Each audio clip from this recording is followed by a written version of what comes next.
Good morning students. मैं Sangeeta भाईराव madam कक्षा 7वीं B और सी के बच्चों को गणित पढ़ाती हूँ। देखो बच्चों, पिछले वीडियो में हम लोगों ने विपरीत किरण किसको कहते हैं इसका अध्ययन कर चुके हैं। देखो, मैंने आपको विपरीत किरण की परिभाषा बताई थी कि जिन दो किरण जो होते हैं उनका आरंभ बिंदु सामान्य होता है और उसके जो वे बिंदु जो होते हैं वो सभी एक रेखा पर होते हैं, यानी एक रेखीय होते हैं।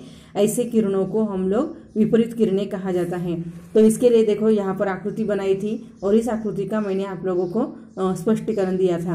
अभी इसकी परिभाषा, जिन दो किरणों का आरंभ बिंदु सामान्य हो और वे किरणें एक रेखीय हो तो उन किरणों को विपरीत किरणें कहा जाता है। यानी उनका आरंभ बिंदु भी सामान्य होता है और ये किरणें एक रेखीय होती है, इनको विपरीत किरणें कहा जाता है। तो इसकी परिभाषा हम लोगों ने देखी थी और उसके साथ साथ प्रश्न संग्रह 18 जो था इसका भी हम लोगों ने हल किया था। अभी हम लोग आज इस वीडियो में देखने वाले हैं कोनों की जो जोड़ियां हम लोग देख रहे हैं। तो उसमें चौथी जोड़ी जो है कोनों की वो है रेखीय युगल कोण। देखो, रेखीय युगल कोण किसको कहते हैं वो हम लोग देखने वाले हैं। तो देखो यहाँ पर आपको एक आकृति बनाई है। देखो, ये आकृति आप लोगों को संपूरक कोण की आकृति की तरह दिखाई देगी, यानी ये आपको लगेगा कि ये भी संपूरक कोण की ही आकृति, रेखीय युगल कोण की आकृति है।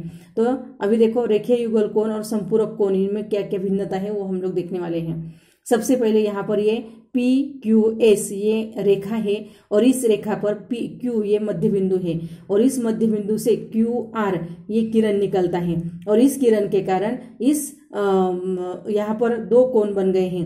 पहला है कोण PQR और दूसरा है कोण RQS। अभी देखो, PQR इसका अगर हम लोगों ने माप देखा तो माप लिया तो वो आता है 110 अंश। माप कोण PQR बराबर 110 अंश और माप कोण RQS बराबर आता है 70 अंश। और दोनों के मापों का योगफल अगर किया, यानी माप कोण PQR और माप कोण RQS इनके मापों का योगफल किया तो वो आता है 180 अंश। अभी इसमें देखो, ये जो आकृति होती है तो इसमें ये जो कोण बना है PQR ये अधिक कोण बनता है और कोण RQS ये न्यून कोण बन गया है। उसी तरह ये जो कोणों की जो जोड़ियां है ये संपूरक कोणों की जोड़ियां है, क्योंकि इनके मापों का योगफल 180 अंश आता है।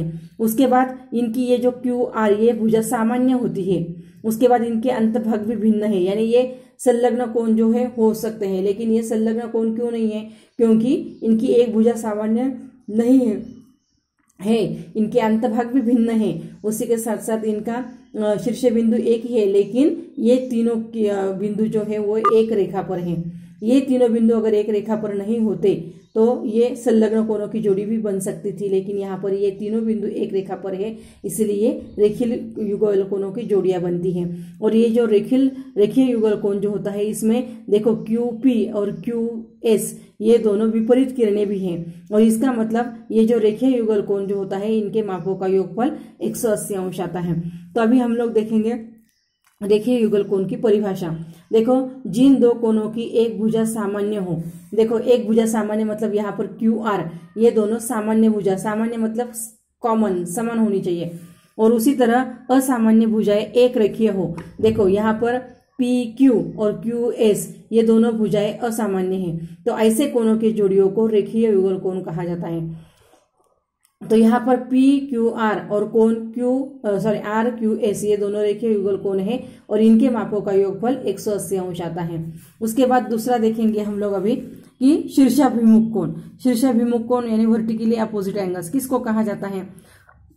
तो देखो, यहाँ पर PT ये एक रेखा है और यहाँ पर SR ये एक रेखा है और ये दोनों रेखा जो है यहाँ पर Q बिंदु जो है इस Q बिंदु पर एक क्या करती है, एक दूसरे को प्रतिच्छेदित करती है और प्रतिच्छेदित करने के कारण यहाँ पर देखो ये जो Q जो है ये सामान्य शीर्ष बिंदु है और इस सामान्य शीर्ष बिंदु के कारण QP और ये QT ये दोनों विपरीत किरणें बन गए हैं। उसके बाद यहाँ पर QR और QS ये दोनों भी विपरीत किरणें हैं और इन विपरीत किरणों के कारण यहाँ पर कोणों की जोड़ियां बन गई है। जैसे कि ये देखो, यहाँ पर PQR ये एक कोणों की जोड़ी है। उसके बाद RQT ये भी एक कोणों की जोड़ी है।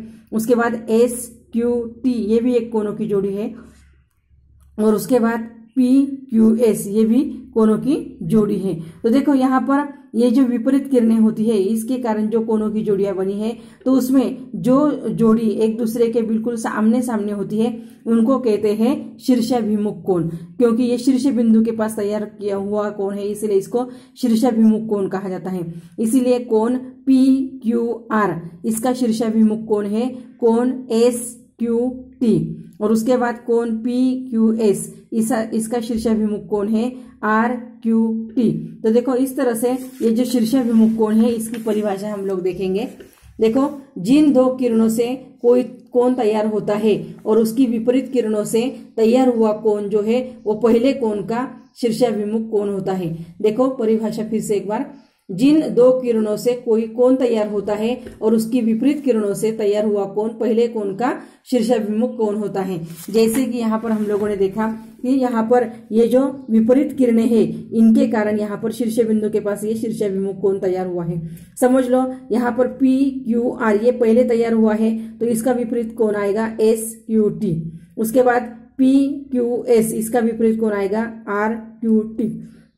तो इस तरह से ये शीर्षाभिमुख कोणों की जोड़ियां तैयार हो गई हैं। तो देखो बच्चों, आप लोगों को यहाँ पर ये रेखीय युगल कोण जो है इसकी आपको आकृति बनानी है। उसके बाद यहाँ पर जो रिक्त स्थान है वो भी आपको लिखने हैं, और उसके बाद रेखीय युगल कोणों के मापों का योगफल 180 अंश होता है, ये आपको रिक्त स्थान में आ सकता है, इसलिए ये भी आपको लिखने का है।